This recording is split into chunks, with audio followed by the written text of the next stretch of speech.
The BRSCC BMW Compact Cup is brought to you by Nankang Tyres and Gas Shops.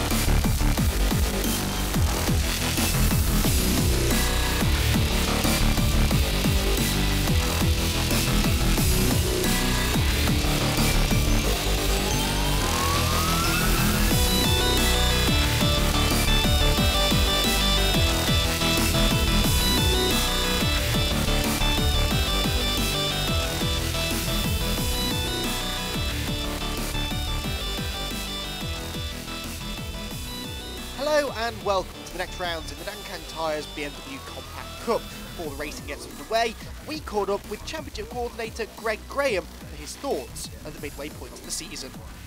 Greg, we're 6 races into the championship and it's really good fun to watch. Close racing at the front.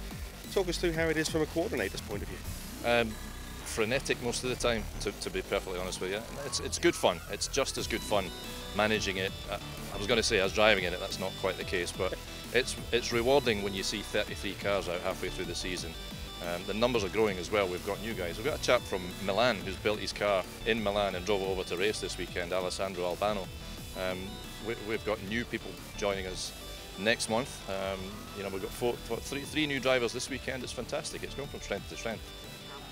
It absolutely is, and here is how the championship standings look going into this weekend. Just 15 points separate Daly and Hunter at the top of the table. Ian Jones and Matt Parks are there or thereabouts, whilst Paul Hinson and David May are fighting over 5th. Here's how the grid lines up then for race number 1 of the day. Stephen Daly and Ian Jones on the front row, with Hunter and Hunt Lee on the second row. Paul Hinson and David May together on row 3 as they are in the championship. Then it's Sam Carrington-Yates and Mark Skeets, Keith Towers and Wayne Flint, with Andrew Prince and Matt Flowers on the 6th row. Row 7 for Gordon McMillan and Tom Langford. Row 8, Craig Jameson and Alan Caulfield, with Tim Scott Andrews and Simon Welch on the 9th row.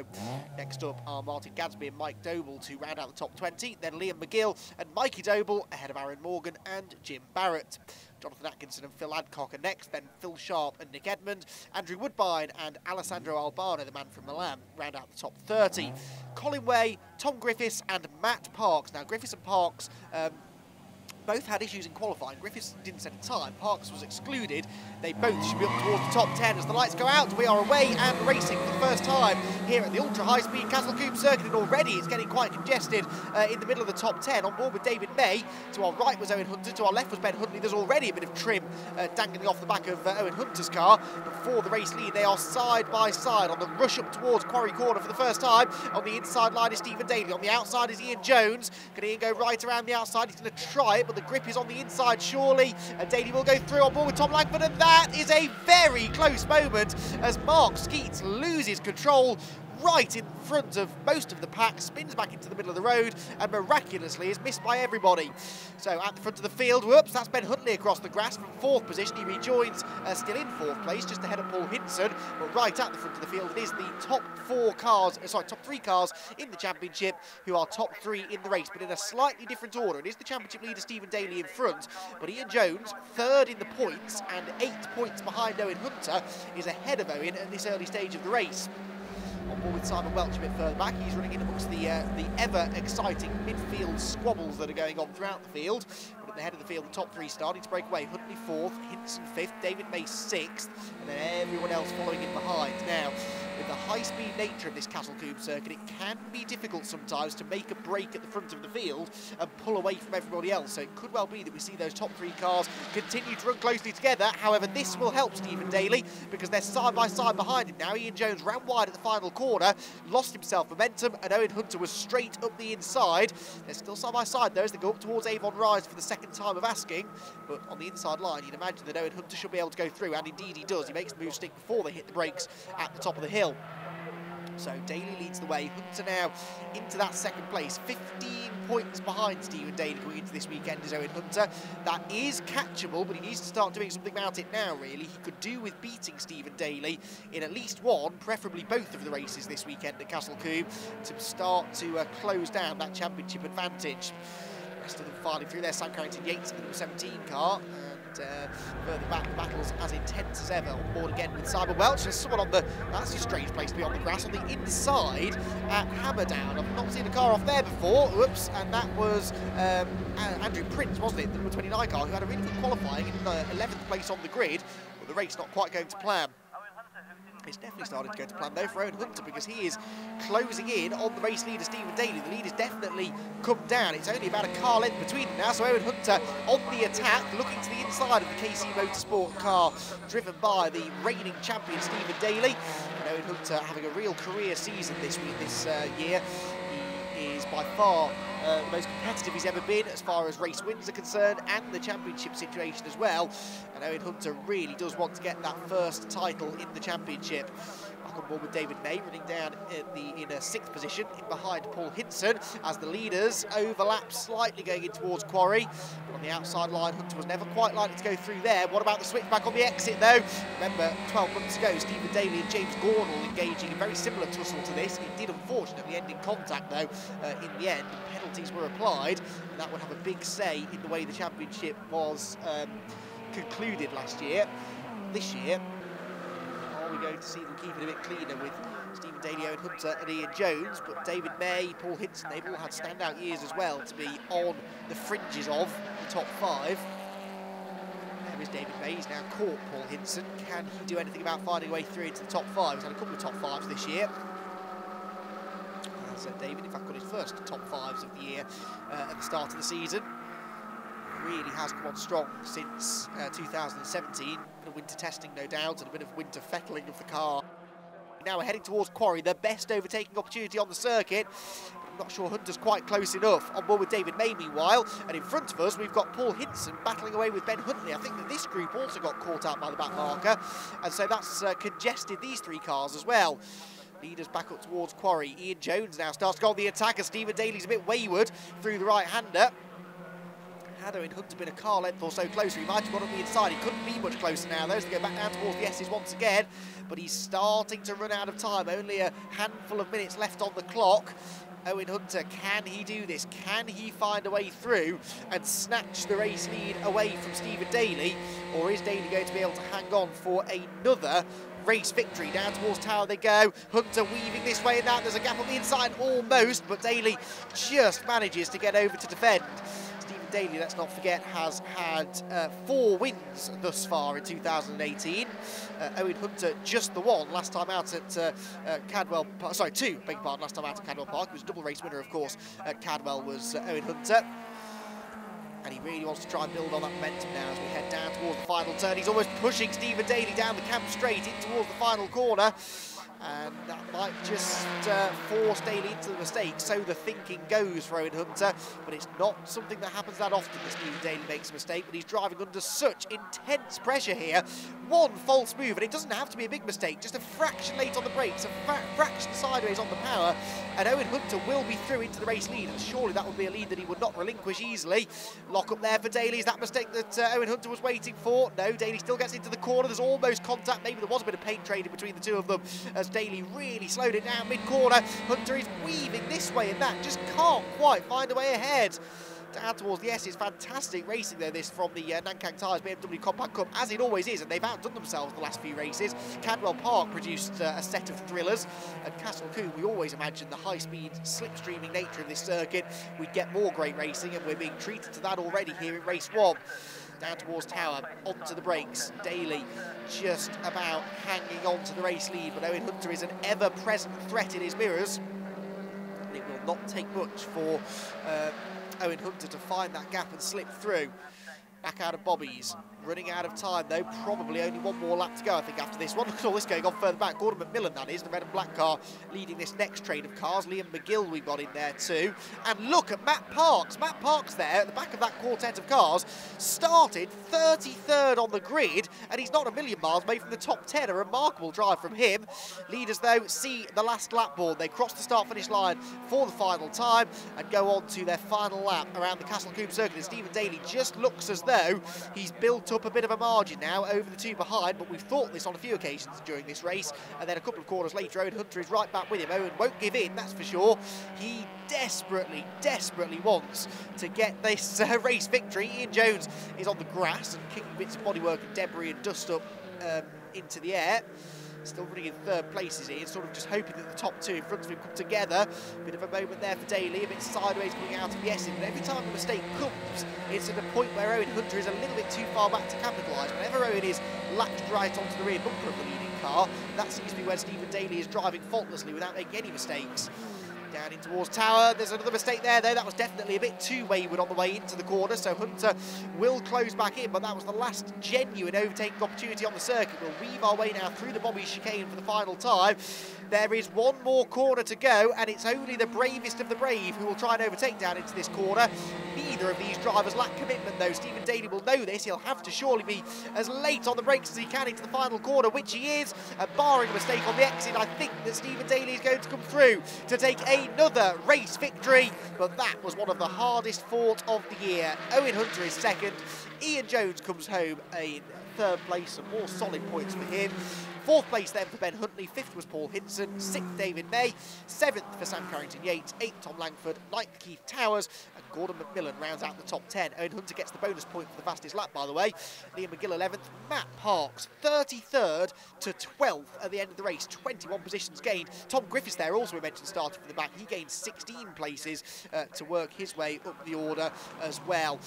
We, I think I'm right in saying, got most of the cars to the finish. We lost, unfortunately, Alessandro Albano and Phil Adcock as well, but they were the only two retirements from what was a fantastic opening race of the weekend. Stephen, congratulations on your win. Tough racing out there today. Oh yeah, it's never easy. It's never easy, especially with Owen, Ian and Matt Parks, but unfortunately Matt Parks was sent to the back of the grid there, so that would have been a lot more interesting with Matt Parks in the mix. What can I say? Another win. I mean, we're over the moon with it. We really are. The car's performing well, but the competition is very, very tight now, and it's getting to the point where, you know what, these guys are here, and the main business. So I mean, we'll see how the next race goes, and we'll take it from there. Owen, congratulations on second place. You were putting a lot of pressure on Steve there. Can you do more for the second race, do you think? I hope so. We had the car nailed then. Qualifying I wasn't too happy with, but I mean, after the crash we had on Friday, I couldn't really expect too much more. I just want to say a massive thank you to XTR Motors, Raw Motorsport, Trade Price Cars, Arthur Mays Westbury, and particularly Stephen Brown for the setup. That was superb then.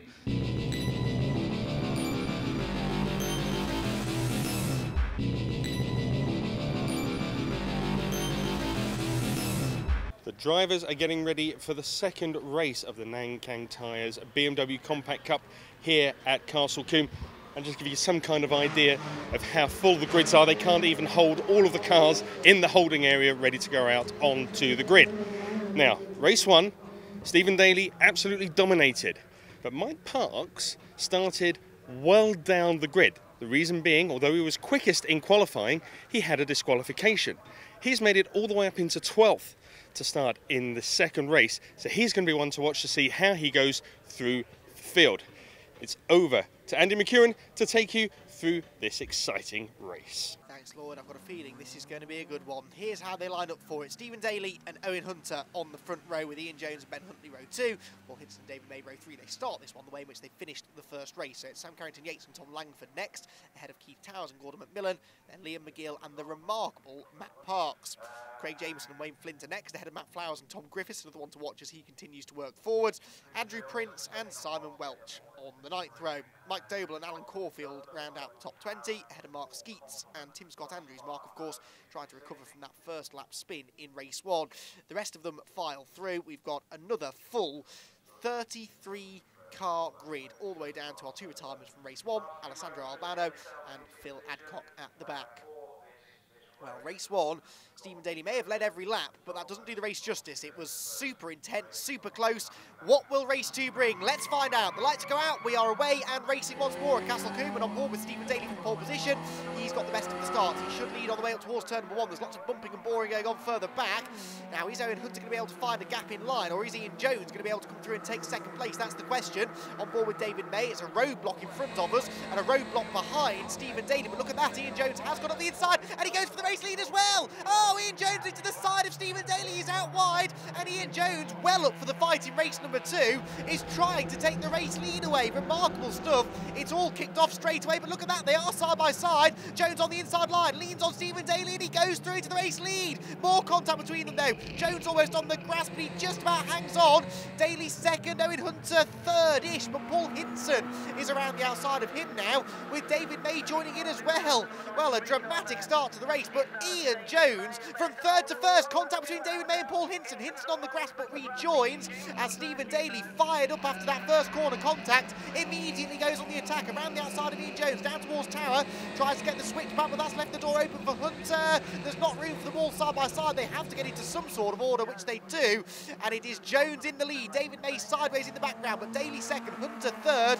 More contact. Paul Hinson and David May together. Hinson, how on earth did David May save that one? He's lost momentum though. Up the inside comes Sam Carrington-Yates, and that can't be Matt Parks. Surely not. Matt Parks, this sensational recovery drive after an exclusion in qualifying. Remember, this was the circuit 12 months ago where Matt Parks really found some speed and was up there fighting for race wins immediately. It all ended in the tyre wall, unfortunately, on that occasion. This time around, though, he is making sensational progress up the order. Back up towards Quarry we go then. Top 3 cars starting to make a break. Ian Jones going heavily defensive. Stephen Daly tries to go right around the outside. This is a brave move to make, but he might just do it. Lots of respect shown between the pair of them there. No contact between them. Ian Jones could quite easily have run Daly out to the edge of the road there, coming out of the corner. We left him room. At the chicane, though, he's not quite as generous, so Daly loses momentum, and Owen Hunter around the outside will move through into second position. Fantastic stuff. So, Stephen Daly, this is exactly what I said in race 1. When he's out in front and he gets his head down, he is more than capable of running away and leading every lap. But once he starts getting mixed up with all of the battling behind, it's an awful lot harder to get into any sort of a rhythm. Any of the drives out there will tell you that. And so Stephen Daly in third place now has some serious work to do, and he might not even hang on to third place because Paul Hinson is now breathing down his neck, and it is Matt Parks, remarkably, in 5th position. Matt Parks, car number 38, started race 1, 33rd on the grid, and now after only 2 laps of race 2, he's in the top 5. Back down towards Camp Corner come the leaders then. Stephen Daly in third place, right behind Owen Hunter in second position, as they work their way now up towards the top of the hill at Avon Rise once again. There's David May, Ben Huntley in behind him, so Huntley not quite having the sort of performance he'd have liked here at his local circuit. Stephen Daly, though, watching Owen Hunter as he locks up the brakes in front of him. Now, Owen spent the entire of race 1 stuck behind Stephen Daly, knowing that he was quicker than him, but couldn't find a way through. Oh, that's Gordon McMillan, just grazing the tyre barriers on the exit of Quarry Corner. He just about gets away with it.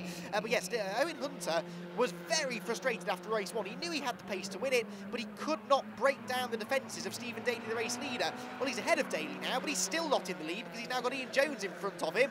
There's more drama behind. There are cars everywhere as the midfield squabbles get just as entertaining as the leading one does. But look at this, we've got a 7-car train for the race lead, all the way back to Ben Huntley in 7th. And I think that's Sam Carrington-Yates, not a million miles back. Somewhere, Matt Parks has gone ahead of David May as well, so Matt is now 4th from 12th on the grid in this one. Back through the Bobby chicane they go towards the end of the lap now. Owen Hunter couldn't find a way past Stephen Daly in race 1. Can he find a way past Ian Jones in race 2? Back down towards the end of the lap they go, hard on the brakes, through Camp Corner they go, clobber that really aggressive curve on the inside line, and Ian Jones has been struggling through there all weekend long, and Owen Hunter wants to take advantage of it. He's got a gap up the inside, and Ian Jones has to leave the room for him, so Owen Hunter going for the race lead. Stephen Daly will surely try and take advantage of this as well. He's going to try and push Owen Hunter through the gap. There's contact between them. You can't go 3 abreast through Quarry Corner, Stephen, and he sensibly backs out of it, but Ian Jones, unfortunately, the floodgates were open. He goes from first all the way down to third. He's trying to fight back up the inside of Stephen Daly, though, and he might just do it. He's got the gap up the inside, and Ian Jones, I think, will he go back through into second place? Yes, he does. So Hunter leads the way, Jones in second. Hunter a bit wide, though, out of the S's, and Ian Jones might have some ideas of getting the race lead back here. On board with Daly, grandstand view of the leaders as they go side by side. There's contact between the 2 of them, but that means that Jones gets fully alongside, down towards Tower Corner, and Ian Jones is about to go back through into the race lead. He leans, oh no! Contact between the 2 of them, and Jones is in the tyre wall. What a shame, it had to end in contact, and Ian Jones is out of the race. Here's a replay of what happened then. Down towards Tower Corner they went, and well, it was just that little bit of contact between the two of them, and Ian Jones off into the tyre wall, and it's such a shame that that battle had to end in that way. So it's down towards the Tower Corner. Come the race leaders. No, Hunter sees a gap on the inside line. He's going to go for the race lead. Surely Daly's really late. He's too late on the brakes. Runs out wide. He's on the dirty side of the road. Just about keeps it off the grass. But that was the mistake that Owen Hunter was waiting for, because Stephen Daly will not be happy to settle for second place. You can be sure of that. And he's quick round to the final corner, and he's up alongside Owen Hunter. He's going back through into the race lead. Oh, at the corner where Owen Hunter has been so strong all weekend, and he's made the mistake, and so it's Stephen Daly goes back in front, but he made that look very easy. Owen Hunter will be kicking himself in that car now, as he has to once again try and find a way ahead. Matt Parks, I'm beginning to wonder whether maybe he's decided, you know what, I'm quite happy with third. I have no intention of getting involved in these two's issues. I'm just going to follow them around and hope for trouble in front that I can then take advantage of. And that trouble could still be coming, because Ian Jones won't be happy to be settling for second place. He's had the lead in this race. He gave it up to Stephen Daly. He will be desperate beyond belief to get that race lead back and to take his third win of the season. Back out of Bobby's they go, up towards the final turn once again. I reckon they're going to see the last lap flag and board this time around. Matt Parks with his headlights ablaze though, which tells me that he is still pushing. That is racing driver body language for quicker than you, and I think you should get out of my way. Funnily enough, I don't think that's going to happen, Matt, but it will continue to apply the pressure to the leading cars. Across the start-finish line they go. And back up towards the first corner once again, with Stephen Daly leading Owen Hunter, leading Matt Parks. Onto the brakes, over Avon Rise. Such a tricky part of the circuit there. You're braking on a turn, and it's over a blind crest, and it's bumpy, and it's quite narrow. There's no run-off area as well. There's no room for manoeuvre if you make a mistake there. It's a corner that catches people out frequently here at Castle Combe. That's why there's a big crowd that's assembled around there at every race meeting that takes place here. It's always well supported as well at the Castle Combe racetrack.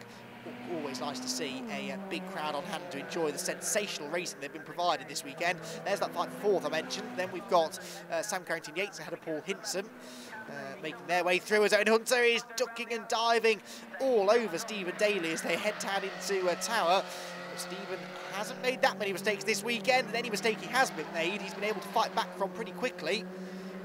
So he still hangs on to the race lead. So down towards the final corner we go, and Owen Hunter looking towards the outside, looking towards the inside. Daly, oh, there's a gap on the inside. Surely Hunter won't try and go through here. Daly's going to be late on the brakes. Yes, he is.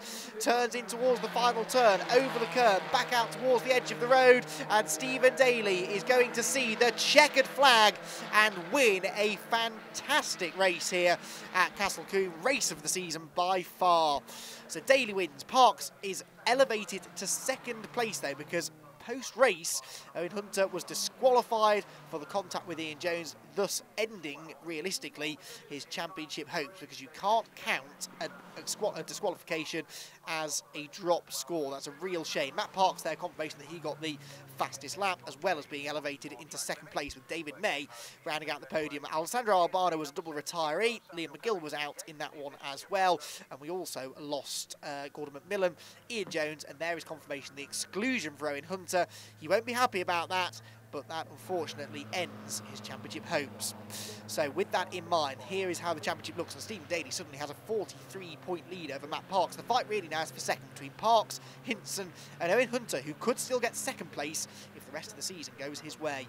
That was a tough battle out there. Congratulations on your win, but talk us through the race, because there was so much going on. You're absolutely right. There was a lot going on there. I mean, there wasn't a point where, I was down in third at one point, and I was just looking at what Ian Jones and Owen were doing and really trying to push for them as well. And unfortunately, something happened. I don't know what happened, but something happened with Ian, just adrenaline. I don't know what happened, to be honest. But yeah, ended up back with the lead on that lap. So I mean, I wasn't really complaining at that point. And then Owen just plodding away, and you know what, me and Owen have been very, very even this weekend. If not, Owen's had a little bit more pace. I've just been more fortunate with where I positioned my car at the right times, and we came away with the win. So I'm happy, and I'm glad to be going home now. Matt, great to see you on the podium, particularly after what happened between qualifying and the first race. some daring moves out there. Yeah, it's thankfully in the championship like the BMW Compact Cup, it's so close. You have to take those risks. You have to. It makes for great viewing, great TV, and it's my backyard. I need to get a podium at least third at least. So chuffed to bits for that.